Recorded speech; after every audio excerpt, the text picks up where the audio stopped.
Roman Catholic, St. Agnes Church. So dito sa Thunder Bay, usually mga Catholic churches yung meron dito.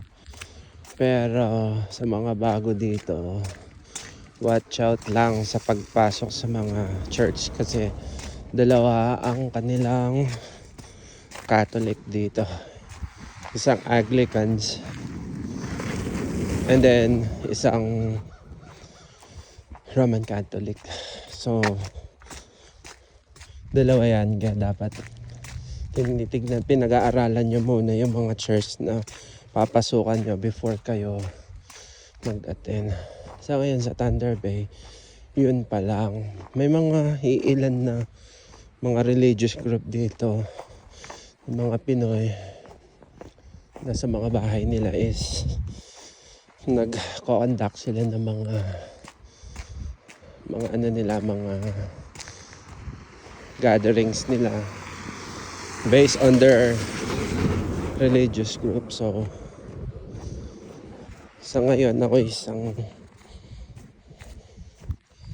dakilang walkathon dito sa Thunder Bay at almost lampas magto 2 years na rin tayo dito. So sa mga nagtatanong bakit hindi pa ako nakakabila ng kotse, inuuna ko muna kasi yung expenses natin sa Pilipinas. Madali lang kumuha ng kotse dito basta maganda yung credit score mo, and then kung may lisensya ka, siyempre number 1 yun, lisensya din. Meron na akong lisensya, pero siyempre binabudget muna natin yun kasi pag bumili tayo ng kotse, hindi nga tayo mahirapan papasok sa trabaho, pero mahirapan naman yung bulsa natin. So binabalance muna natin kung kaya ba. For me, for now, hindi ko pa kaya, kaya hindi pa tayo kumukuha. Tsaka ilang kilometro, parang mag-1 kilometro lang naman yung from bahay to here. And then pag summer naman, di naman mahirap maglakad. Unlike pag winter, yan ang bigat ng mga snow sa boots, yun lang na may mahirap. Pero rather than that, okay naman maglakad, worth it naman, di ka naman pagpapawisan. Unlike sa Pilipinas, parang 5 minutes ka pa lang naglalakad or hindi ka pa naglalakad, yung pawis mo grabe na. So puno ng yelo lang ang Thunder Bay. So province to, under Ontario pala yung Thunder Bay.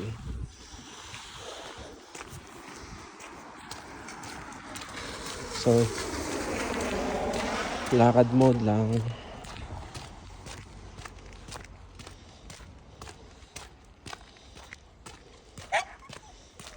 Hello, you're so cute.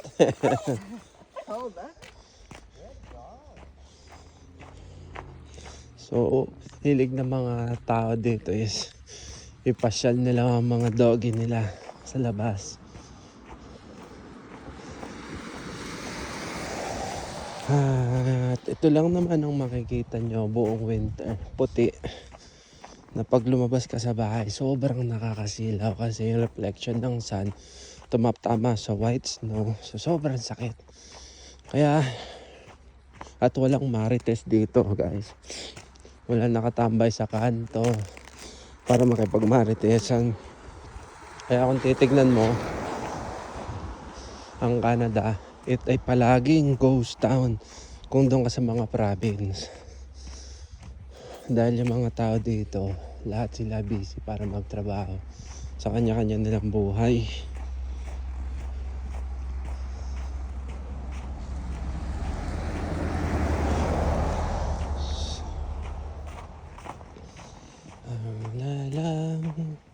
Sanay na tayo maglakad kasi usually Lapas isang taon na tayong ganito.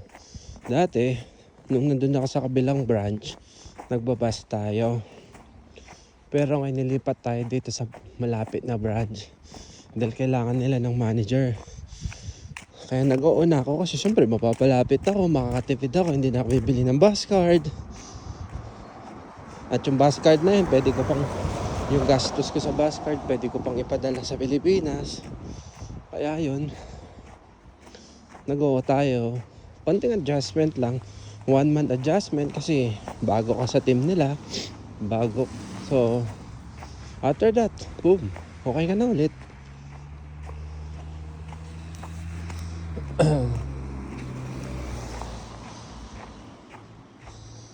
And ang kagandahan din pala sa Canada, they obey on the road law. Kahit na wala kang makakasalubong tulad ng mga kotse na nakikita nyo sa video, wala kang kasalubong, ikaw lang mag-isa. They follow the law. Like kunwari, itong intersection na ito is stop always. Kahit ikaw mag-isa dyan, yung mga car dyan mag-i-stop to obey the laws. Kasi first stop, first go dito sa Canada. Dito pala,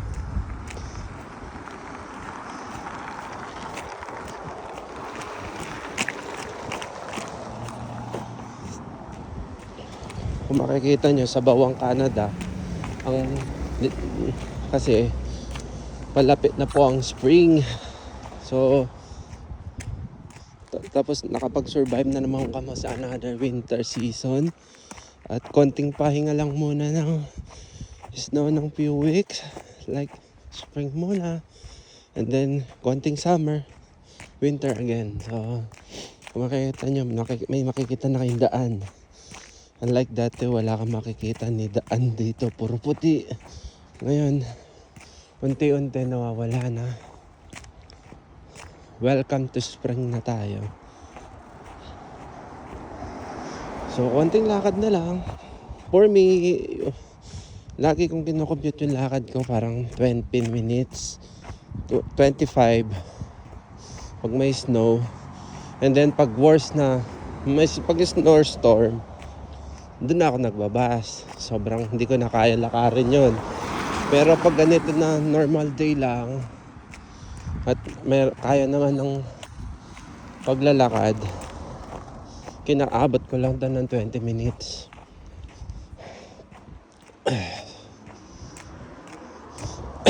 Sa mga nagtatanong magkano ba yung bus dito, it's $3.25. So nasa 150 plus sa pera natin. Pero 19 minutes lang yon. So after 90 minutes na unlimited, lipat-lipat ka ng bus. Pwede yun sa loob ng 90 minutes. Pero after 90 minutes, kailangan mo ulit magbayad ng another $3.25. Pero may nabibili naman dito na card. Unlimited na yun sa isang buwan. So, nasa 80 plus yun. 80 plus 80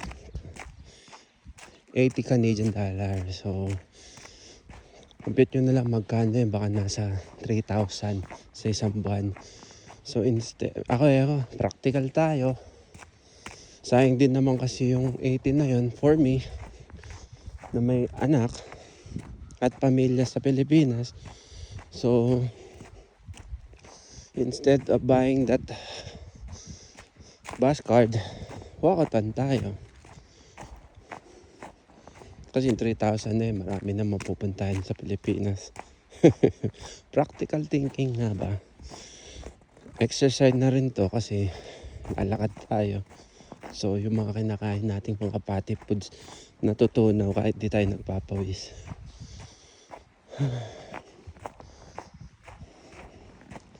Sa mga nagtatanong kung worth it pa ba ang Canada, for me worth it pa rin siya. Bakit? Kahit na malaki tax dito, lahat ng galaw mo may tax.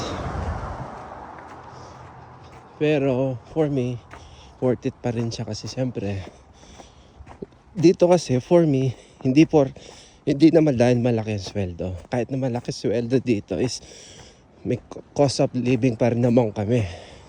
Pero ang batayan ko, kaya worth it pa rin siya, nagbabalance pa yung expenses mo versus sa kinikita mo. Like for example, sample lang to, minimum wages na ata sa Canada is parang, di ko sure kung magkano, ano na yung updated minimum wage.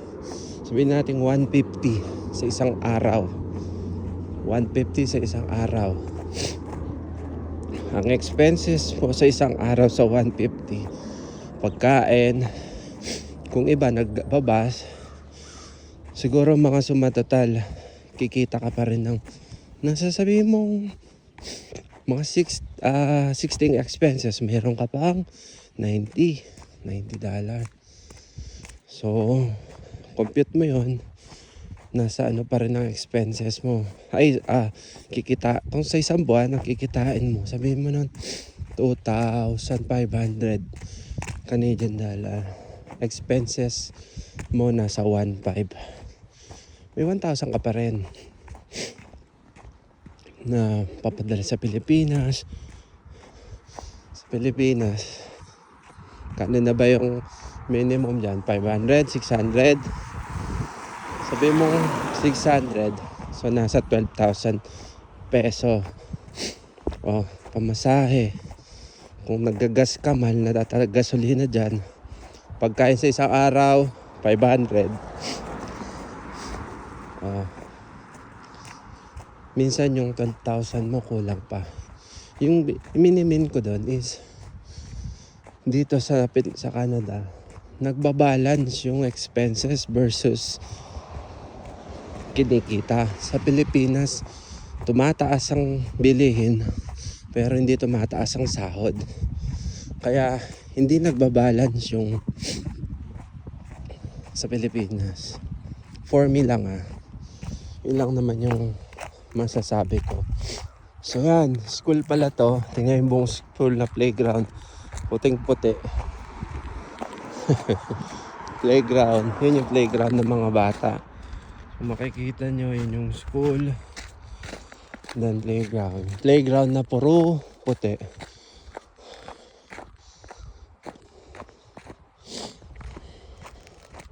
Lapit na tayo sa pagtatrabahuhan natin.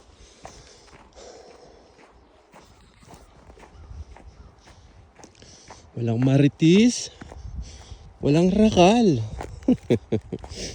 Pero syempre, kung pipiliin mo, syempre practical lang naman tayo, kaya pumunta tayo ng Canada. Gusto natin, may pangarap tayong gustong makamtan. Pero kung akong papapiliin, syempre gusto ko pa rin sa bansa ko.